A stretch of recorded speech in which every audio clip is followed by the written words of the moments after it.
अक्षय कुमार के ससुर राजेश खन्ना और सास डिंपल कपाड़िया का रिश्ता हमेशा से चर्चा में रहा। दोनों ने शादी की, लेकिन रिश्ते में कड़वाहट भी जल्दी आ गई, जिस वजह से राजेश खन्ना सालों तक डिंपल कपाड़िया से अलग रहे। खबरों के मुताबिक राजेश खन्ना करीब 1000 करोड़ की संपत्ति के मालिक थे, लेकिन कहा जाता है कि राजेश ने अपनी बीवी को अपनी संपत्ति से बेदखल कर दिया था। इसकी क्या वजह रही कोई नहीं जानता, लेकिन इस मामले में हाई कोर्ट तक बहस जरूर छिड़ी थी। राजेश खन्ना की प्रॉपर्टी में उनका सी फेसिंग बंगला आशीर्वाद भी था, जिसे 2014 में 90 करोड़ की कीमत में बेच दिया गया था।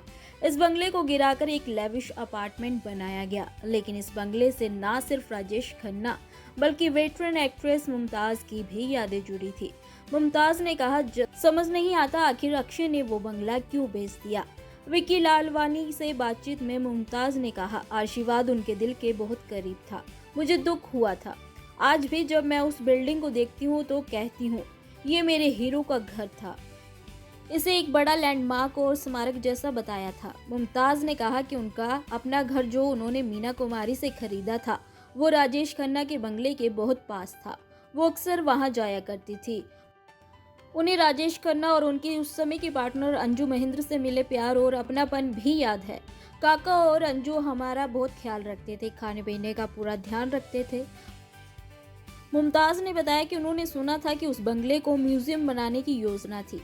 ये सपना था कि उनके जाने के बाद इसे म्यूजियम बनाया जाएगा, लेकिन उनके निधन के बाद ये बिक गया। क्यों, मुझे नहीं पता अक्षय जी ने इसे क्यों बेच दिया। मैंने सुना है कि कुछ अंदरूनी मसले थे, लेकिन पूरी जानकारी नहीं है। मुमताज ने बताया कि राजेश खन्ना इस बंगले का नाम अपनी पत्नी डिंपल कपाड़िया के नाम पर रखना चाहते थे, लेकिन राजेंद्र कुमार ने उनसे दूसरा नाम रखने के लिए रिक्वेस्ट की, क्योंकि उनकी बेटी का नाम भी डिंपल था और उन्होंने अपने बंगले का नाम भी बेटी के नाम पर रखा हुआ था, जिसके बाद राजेश खन्ना ने बंगले का नाम आशीर्वाद रखा। बता दें कि राजेश खन्ना ने डिंपल कपाड़िया से साल 1973 में शादी की थी, लेकिन 10 साल में ही उनके रिश्ते में खटास आ गई और बिना तलाक वो अलग रहने लगे। कहा गया कि इस बीच राजेश खन्ना ने अनीता अडवाणी के साथ रहना शुरू कर दिया था, जो खुद को राजेश खन्ना का लिव इन पार्टनर कहती थी। अनीता ने दावा किया था कि उन्होंने सीक्रेट मैरिज कर ली थी।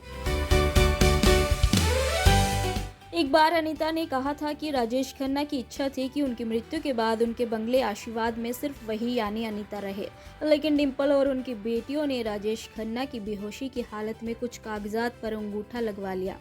इसके बाद अनीता अडवाणी ने कोर्ट का दरवाजा खटखटाया था। अनीता ने डिंपल कपाड़िया, उनकी दोनों बेटियों रिंकी और ट्विंकल व दामाद अक्षय कुमार के खिलाफ घरेलू हिंसा का मामला दर्ज करवाया था।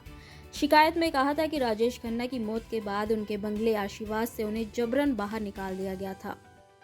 बता दें कि राजेश खन्ना के रिश्ते सिर्फ डिंपल से ही नहीं बल्कि बेटियों के साथ भी ठीक नहीं थे। डिंपल ने कहा था कि काका के साथ बस एक ही आदमी रह सकता है और वो खुद। मुझे अपने लिए और अपनी बेटियों के लिए एक खुला घर चाहिए था, जहां सब अपनी आवाज उठा सके और खुलकर जी सके।